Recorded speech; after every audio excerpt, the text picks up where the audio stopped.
So next up, I would like to invite Marjolein Cleaver from Loros in Leicester, Loros Hospice in Leicester. Just a quick reminder before Marjolein speaks, the presentations will be available on the International Alliance website. Thank you. Over to you. Thank you. Right, good morning, everybody. My name is Marjolein Cleaver. I'm an occupational therapist by training, but before my training, I spent sort of 10 years working in the voluntary and community sector, and I'm now working, obviously, with the hospice in Leicester.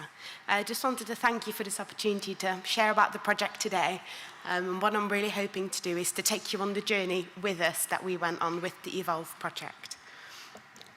So what is Evolve? It was an 18-month project that was carried out by the Hospice, and we received some funding through Hospice UK to do this.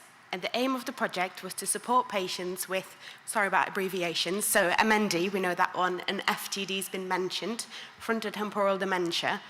Throughout the presentation, it will be more referred to as cognitive changes, and that's mostly because I'm not a consultant neurologist, so that's not a diagnosis I can make, but really that's the patient group we're looking at, just to clarify that for you. So we just wanted to engage this group of people in meaningful activity in their own homes. We wanted to use some goal setting using GAS, which some of you may be familiar with our patients, and then provide a volunteer to help support them to work towards these goals. And then with these visits, we were providing some regular short respite for the carers. So, as this project is a journey, like I told you, I wanted to start right at the beginning, and this is a quote from my colleague Andrew, who's also an occupational therapist, and I find no better words to say it than in his words, so I'll read this out for you. There was only a small number of volunteers that had little experience of working with patients with complex needs. The combination of working with the physical and cognitive issues and the lack of services to support both patients and family was a huge challenge, especially when trying to provide a service in the community.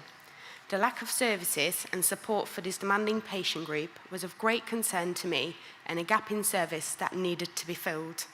So really that is the idea we set out with the project, was to support these people in their own homes.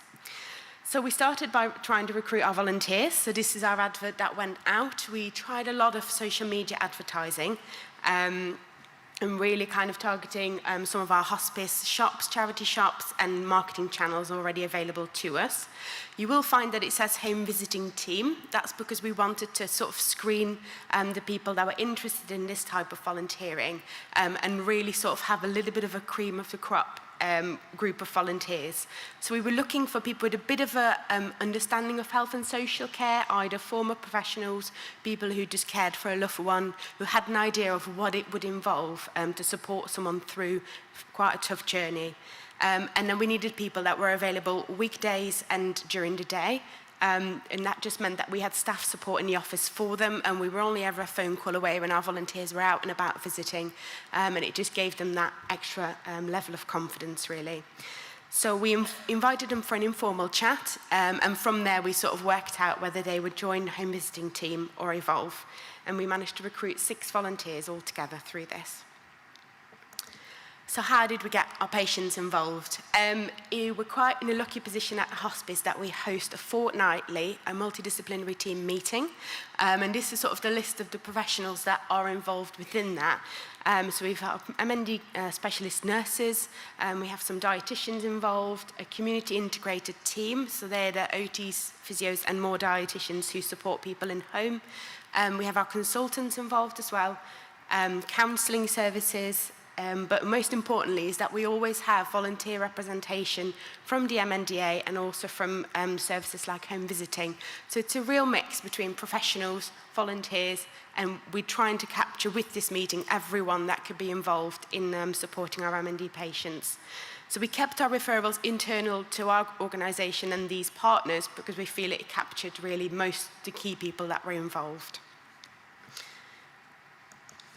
Oh, and I should also mention, sorry, this meeting covers the whole of the county, so quite a wide geographical area as well. This is the referral criteria, which I won't spend much time on, unfortunately. You can ask me about these later, or if you wish, I have a juicy 40-page report, which you can read and find lots more about this. But this was just some of the parameters we set for our project. So how did it work? What actually happened? So people would get referred through this multidisciplinary team.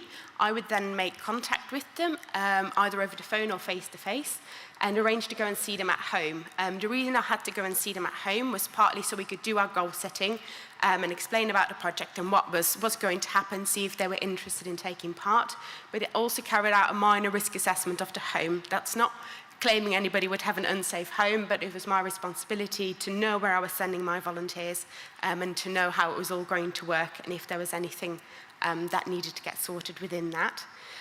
If they were still happy to go ahead after this sort of chat, I would go and find a volunteer roughly within the same area, because we're covering quite a large area, and then arrange to introduce them. So I would go with the volunteer, being the familiar face to kind of link up the two, help break the ice, help them to all get to know each other.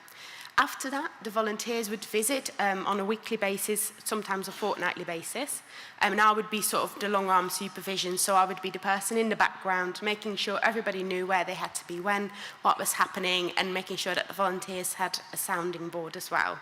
And then I would do some regular follow-up with the families to see how they were getting on with the project. And then we evaluated the project as well. So this is what happened in sort of for the people who like numbers and figures. So we received 15 referrals in total for the project, which is very exciting because our aim was 10. Out of that, we contacted 11 people. I'm not, again, going to go through all the single reasons, but you've got them there for your information. Some people did decline throughout the process, and some people we weren't really able to provide a volunteer. But in the end, we were left with 3 people that received volunteer visits for a minimum of 3 months each. One person actually still receiving their volunteer visits at this time.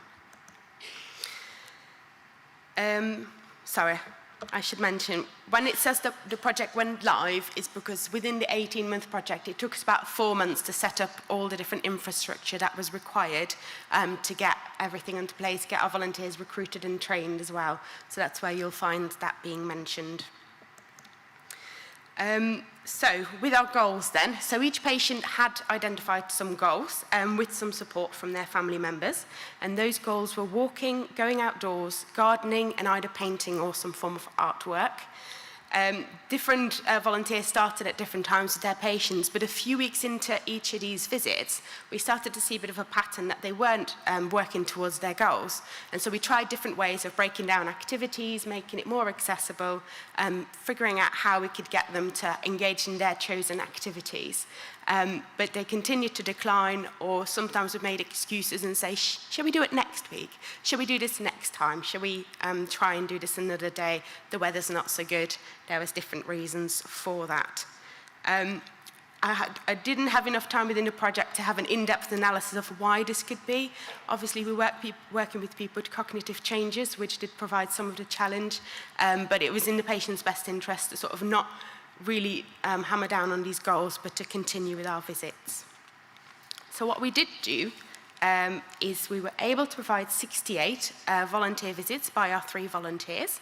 In total, this roughly equated to 226 hours of face-to-face patient contact and the same amount of time of care or respite, which is quite an exciting number. And the 2 quotes that I have up on the screen for you is a volunteer and carer talking about the same person, which for this presentation I shall name him Henry. And it is their sort of reflection on the time that they spend together. So the volunteer reflected that they ended up talking about his early life and family. So they would get out photo albums from when he was very young and of his own grandchildren and his own family members. This gentleman's goal that he had set was either walking or playing games. Quite a different thing to happen. Then the spouse reflected kind of on his journey that a year ago, so this is a year before we got involved, he could do that. So he could play games, he could go out for a walk. But now he wouldn't even know how to turn a page. He can't do that. The volunteer used to sit with him and he used to talk for ages. I don't know what they'd find to talk about, but they did. And actually what we found is that these visits were incredibly meaningful in a different way than we maybe set out to do. It was that consistent person to spend time with the patient for a number of hours each week was actually what proved to be meaningful. It allowed him to express that he was a real family man, absolutely adored his family, even if sometimes he wasn't always recognizing people so well. He knew they were family, he knew they were important, he knew they were key to his daily life. And that's really what transpired from this project. Rather than these goals we chatted about, is we found different sense of meaning. So our evaluation then, so this is kind of how we evaluated what we were doing. So patients were invited to take part in an interview 3 months, this is 3 months after they started receiving their volunteer visitor. Carers, we sent them a Zarit Burden interview, which is a self-report questionnaire, which really asks them, how does this caring role impact on you? Then they had some phone follow-up calls at myself to make sure everything was going okay, they were happy with the service, and also an interview. And then the volunteers, they were quite patient with me, really. They had the informal interview before starting, and then they had some questionnaires throughout and a focus group at the end. So they were really the ones that are bombarded with more paperwork. So this brings me to the main part that I want to spend a little bit of time on, is what did we learn? Because it's all lovely doing these things, but you have to learn something from them. So we learned that there were some barriers to allocating some of our patients due to geography and covering such a wide area. And for one particular person, personal care was an issue because volunteers were not allowed to engage in that because it requires an extra level of training, and it really requires them to be a registered service, which we weren't able to provide purely with volunteers. Time became a really big thing for us. One was being ready, so having a volunteer ready to go as soon as a patient was identified. But also, for some, the time ran out to get the patient involved. We saw, unfortunately, some really quick declines, some unfortunate situations we couldn't predict. For other people that I went to either contacted over the phone or did a home visit with, there was very much this theme of not yet, mostly from carers, actually, that they were saying, this sounds really brilliant, that's a really lovely idea, but not yet. We don't want this yet. We'll contact you when we want the service. So I left those lines of communication open. I gave them contact information and said, if you're interested in the project, do get in touch.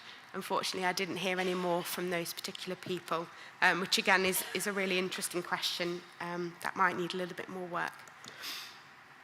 Then another thing we learned is that our volunteers can support complex patients and enjoy it. When I started talking to people about this project we were going to do at the start, people looked at me and said, you're going to do what with volunteers? But actually our volunteers loved it. That's 2 quotes from them.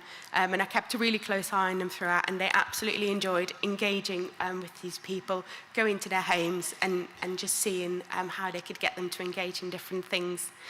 We did also open the training that we provided, especially the training specifically on MND and cognitive changes, to other hospice volunteers, because we figured while we're hosting these sessions, we may as well reach as many people as we can and raise awareness of this condition as well.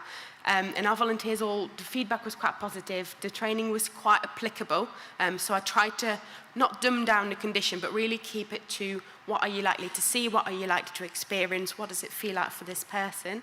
And they said it was really helpful for them to know a little bit more about the people they were coming across. And then the volunteers would get sort of that ongoing support and supervision, which was another thing that they said really gave them the confidence to do what they needed to do. But then the ones that came out, I'd say the winners were our carers. Even though, yes, it was a very patient-centered project, we set out to help them achieve their goals. They really valued just being told, you now have 3 to 4 hours to do whatever you want to do. And sometimes when I went in for my first assessment at the home and I'd tell them, they'd be like, oh yeah, I can do something. And they couldn't work out how to fill the time. And then we'd chat a little bit more, and then they'd be like, oh, I could get my head on, oh, I could go and meet this friend I haven't seen in quite a few months. And it was really exciting to watch them kind of discover what they could do with their weekly visits. And after a while, they'd start telling you, oh, well, this week I've got this planned, and next week I'm going to do something different. But also, there was this time where the volunteer arrived in a home, carer was getting ready to go, they'd have a chat, they'd go out, they'd come back, the volunteer's still there, they'd have another chat. And actually what we saw is that they'd built up a real good friendship between the volunteers and the carers. And there was this time, around about the time that they were going out doing their own thing, where they could get the emotional support and they could get a little chat and they could say whether it had been a good week or a bad week, and they could say whatever they wanted to say. Because for some reason with the volunteers, they felt a little bit more free to chat than maybe with health professionals who were there for a specific person and a specific reason. They felt able to share how they were doing and how just bits that were going on that week. And two of our carers actually reported in the interviews that they had shared things with their volunteers that they hadn't shared with family and probably wouldn't have shared with family, especially because most of our carers, the nearest family was the children, and they felt they still had that parent role. They felt they couldn't tell them some of these things that were going on. And sort of wanted to end on this quote really from one of our carers, which I think is really lovely. So this is her describing her volunteer. So she describes her volunteer as being very supportive. It's very important from a carer's point of view to have somebody that will just listen, really. There's never an opportunity to say, I feel like this or I feel like that. And when I'm with the volunteer, there's a little bit of that to share. And I just thought that summed up really beautifully what we were doing.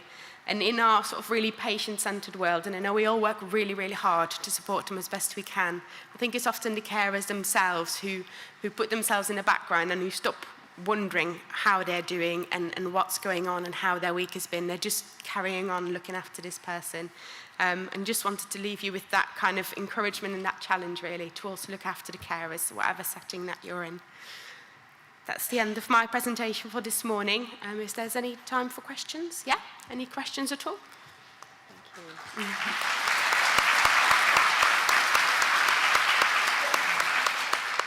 Thank you, Marjolein. Yes, any questions from anyone? I have a question. I can't see any hands yet, but oh, there is a question. Yeah, sorry. If you could just tell us where you're from and your name, thank you. God, it's like blind date. Tell us where you're from. Tell us your name and where do you come from. My name's Lorna. I'm a speech and language therapist and I work locally.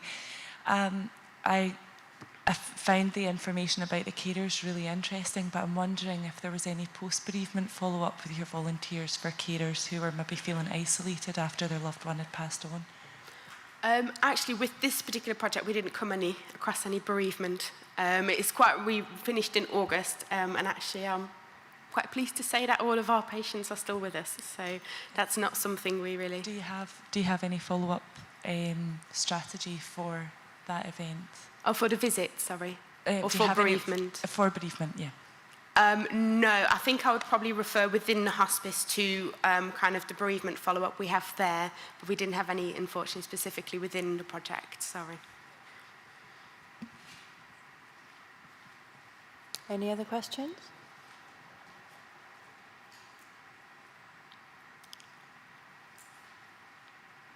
No? Okay. I just wanted to ask Marjolein about the assessment. So this is obviously for people with cognitive change, frontotemporal dementia. How did you identify those patients?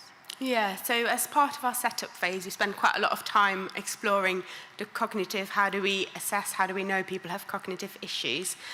We decided to use the Edinburgh Cognitive and Behavioural Screen, or better known as ECAS, because our MND nurses were sort of trained up to use that and were using it regularly. So the idea was that they would carry out that assessment prior to the referral, if at all possible. But we also kind of used anecdotal evidence from carers to say if they felt there'd been a change in how this person was operating, we'd sort of take that into account as well. So it wasn't just the ECAS, having it completed and the cut-off score there.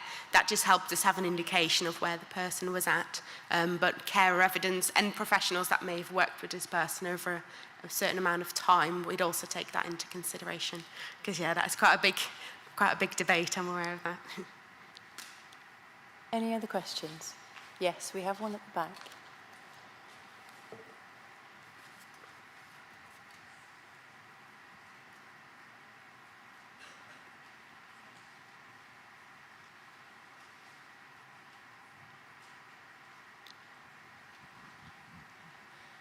Good morning. My name is Thorun. I'm coming from Iceland. I'm very impressed about this project.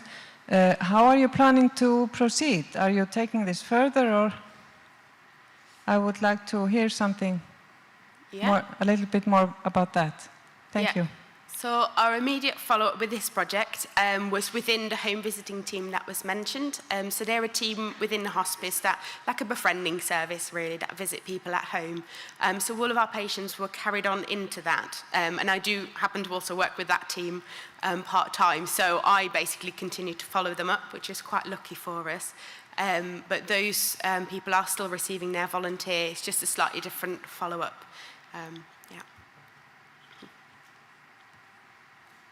Okay. Okay, I think if there's no more questions, then we've finished the first session for the morning.